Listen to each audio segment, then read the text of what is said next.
Seja bem-vindo ao canal Circuitos Desvendado.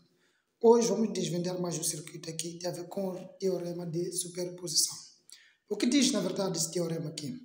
Diz que a corrente que circula por um ramo de um circuito com várias fontes, estamos a falar de quê? Primeira, segunda ou terceira ou quarta fonte, é igual à soma algébrica das correntes, considerando uma fonte de cada vez curto-circuitado, nesse caso, as demais.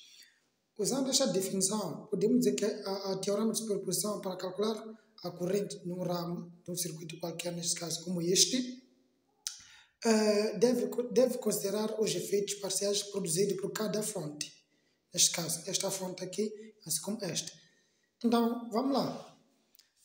Para a gente entender isto aqui, é importante aplicarmos a teorema de superposição considerando uma fonte de cada vez. Então, temos que obedecer este critério que fala da teorema de superposição. Então, primeiro nós vamos calcular a corrente 1. Qual é a corrente 1? A corrente 1 é esta aqui. Nós podemos chamar disto aqui corrente 1. Então, vamos calcular a corrente 1, nesse caso, sabendo que a fonte é de 7,2. Como é que fica isto?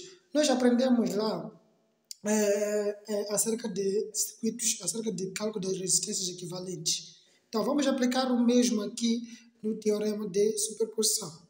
Então, como é que fica isto? Vai ficar assim. Resistência equivalente será igual a 120 mais 240 vezes 240 dividendo por 240 mais 240. Então, fazendo a soma deste aqui, primeiro vamos multiplicar 240 vezes 240 e depois vamos dividir pelo valor total daqui do denominador. Então, adicionando aqui, vamos ter a resistência equivalente de 240 ohms. Então, nós já temos o valor da nossa resistência equivalente aqui deste circuito. Então, o segundo passo é a gente calcular o valor da corrente total, neste caso. Vamos seguindo aqui. Aqui, corrente total será igual. Qual a tensão que nós temos aqui? É 7,2. Nós já sabemos que a corrente é igual a tensão dividir pela resistência equivalente, neste caso. Então, vamos ver o seguinte aqui, 7,2 dividindo, qual é a resistência equivalente que nós temos? É 240. Nesse caso, é este valor aqui. Então, nós teremos o valor total de 30 mA. Então, o passo a seguir é calcular a corrente 1. Qual é a corrente 1? A corrente 1 que passa daqui, dessa resistência aqui.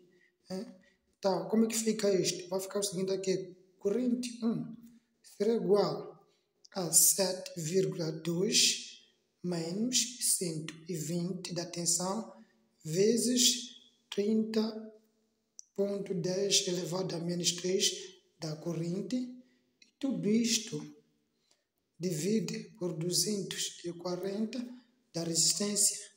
Então, quando é que vai dar isto? Usando a nossa máquina calculadora, nós vamos ter aqui o valor de 15 mA. Então, vamos supor que aqui já calculamos o quê? Já calculamos a corrente, sabendo que a fonte é de 7,2. Agora, vamos calcular a corrente 2. Qual é a corrente 2? A corrente 2 é aquela que passa pela fonte aqui 9,6. Como é que fica isto matematicamente? Nós temos que ter em conta que a corrente 2, já que esta aqui é a corrente 2 que entra daqui, então a corrente 2 ela vai passar exatamente assim. Então, como é que fica isto aqui? Usando a matemática também aqui, vamos dizer o seguinte, vamos considerar como B. Né? Vamos aqui, corrente total tem que ser igual a corrente 1 menos corrente 2.